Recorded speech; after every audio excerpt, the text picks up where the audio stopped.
Brother, Dr. Devlin Burke.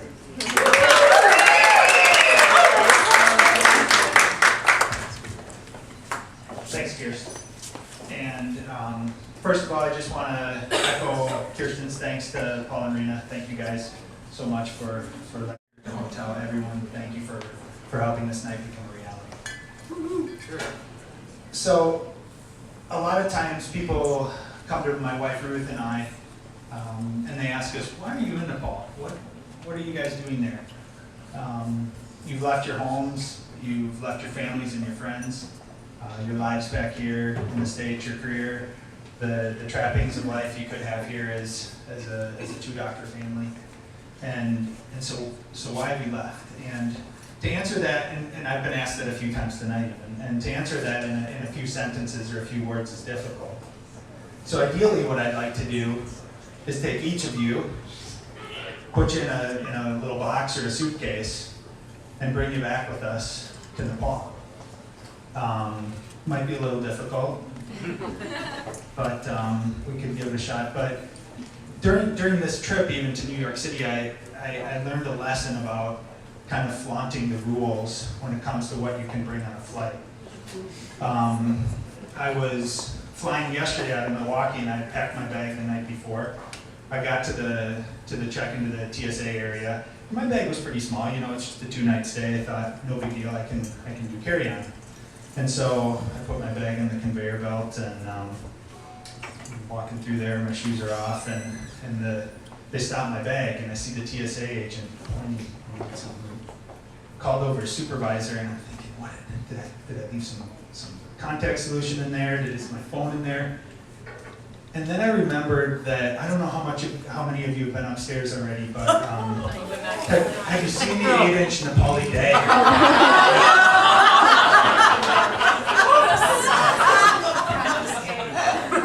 So I think I'm lucky this happened in Milwaukee and not in New York. I didn't end up in an interrogation room tied to a folding chair. And I had time to check the bag. But with that in mind, I'm going to forego putting each of you in a suitcase. And instead I'm going to try and tell you some stories tonight and share with words what life is. This picture on the front, this little girl, I'd like to tell you about her and kids like her. So she's around 11 years old, we'll call her Lakshmi. And she came to our hospital with a broken elbow. And she had been gathering firewood for her family, been up in a tree, and fell off, as often happens.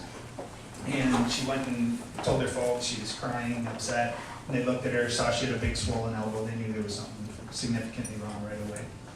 And so they started talking with friends, neighbors, family members. Her parents are poor farmers. They don't have a lot of money, don't have a lot of cash on hand, and so this is often the case with parents in our area. And so it took them about a day to scrape the money together, and then the next day was the 8 to 10 hour journey to the hospital. And so by the time we saw her, she's got this big swollen elbow, a fracture that's 2 days old, and we did an x-ray, and fortunately for her, this was a fracture that was able to be treated in our hospital. But a lot of times these kids, if the fracture is more displaced, they need a pin or they need surgery. And we don't have the equipment that's needed in order to do that. One of the items up in the fund of need is actually it's a C-arm, it's like a live action x-ray, so you can visualize a pin while it's being placed. But since we don't have that, a lot of times we have to send these kids away down the mountain. Now, the next closest hospital is at least a 4-hour drive down a rather treacherous mountain road. So for these parents, it's an extra day at least away from their animals and their land, which is a big deal when you're a farmer. And it's extra expense because they're going to be taking their kid to a private hospital instead of like a charity mission hospital, which we have. And so a lot of them, they say, thanks, we put their kid in a sling. They say, okay, thanks for the referral, but then they go home. And the fracture will eventually heal somewhat, but the kid will never straighten their arm like that again. It'll be maybe to here, the range of motion will be like that, so they'll be crippled for the rest of their life because we don't know what we need in order to fix the problem. So the reality of our situation is that in many ways we're the only game in town as far as a referral hospital goes. We serve an area the size of Metro Dallas, with a catchment area of 1 million people. And if they have a complication, they have to come to our hospital. We see anywhere between 100 to 200 patients a day in our outpatient department. We have a 45-bed inpatient ward, which is often full. In terms of obstetrics, we do basically all the complicated OB and C-sections in our area. We're one of only 2 hospitals in that area, again, the size of Metro Dallas, one of 2 hospitals that does C-sections. And so last year, I think we did around 200 of them. We're the only hospital that has a blood bank, the only hospital that reliably has oxygen.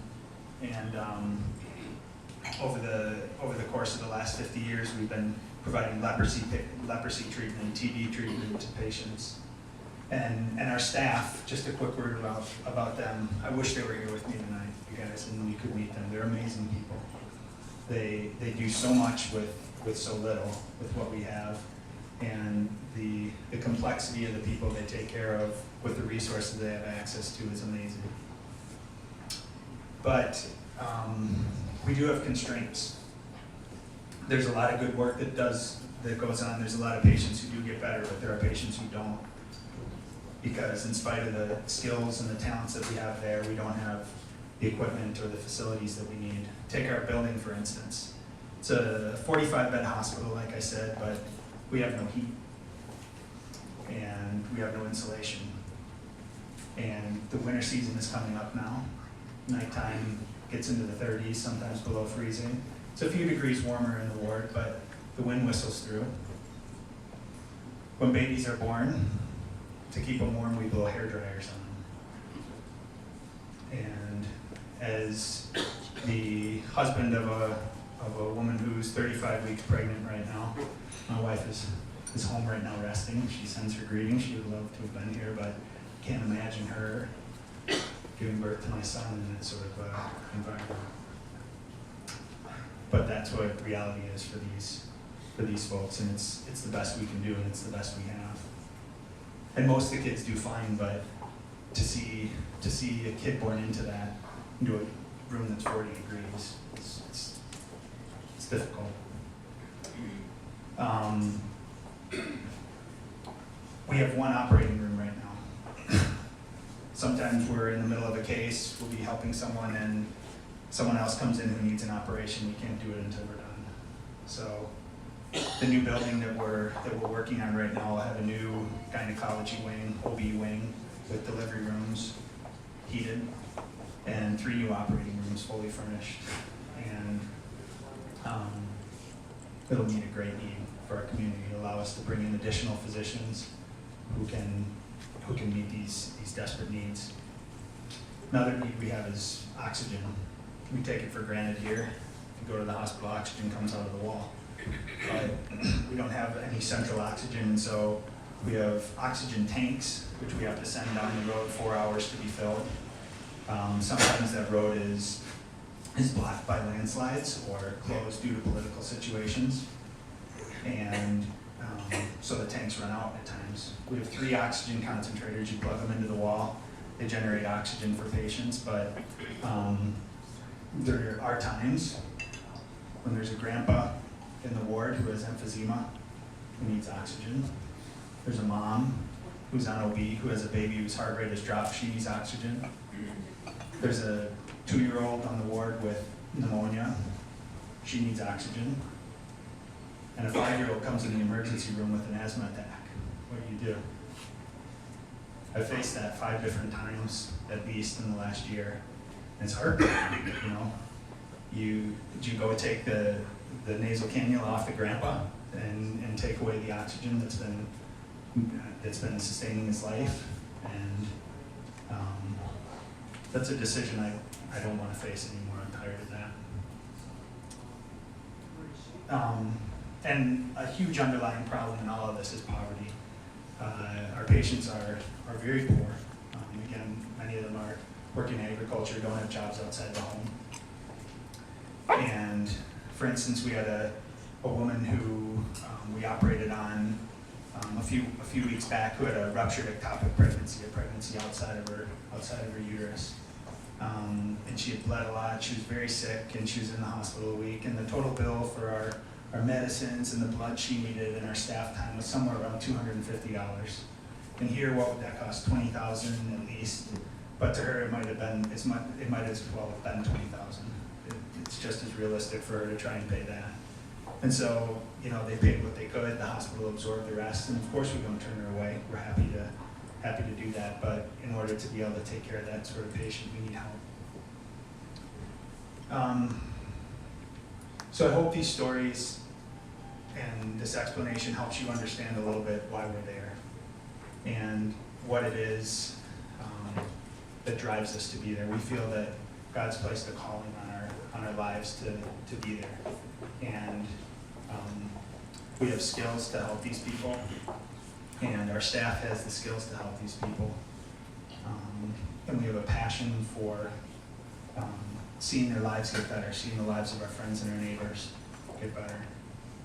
But tonight we need your help.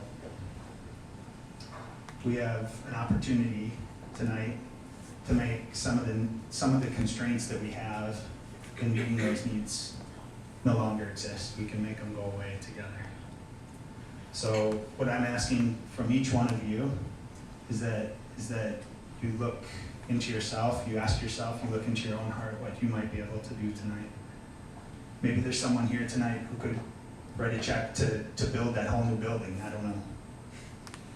Maybe there's someone here tonight who could write a check for this container that we need that will be filled with medical supplies from the U.S. to outfit our new hospital for $27,000. Maybe someone can write a check for $1,500 so we can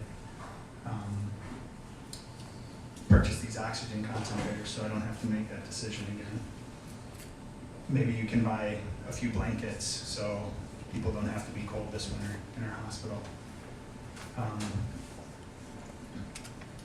Everyone, by being here, has done something already. You guys have recognized this need and become a part of it, become a part of the solution. And I just ask each of you to ask yourself what else you might be able to do tonight. And again, I say thank you for being here. Thank you for your support, for your encouragement. And I'd love to talk to each of you individually through this evening. Please catch me, grab me, and I'm happy to answer questions. And again, thank you.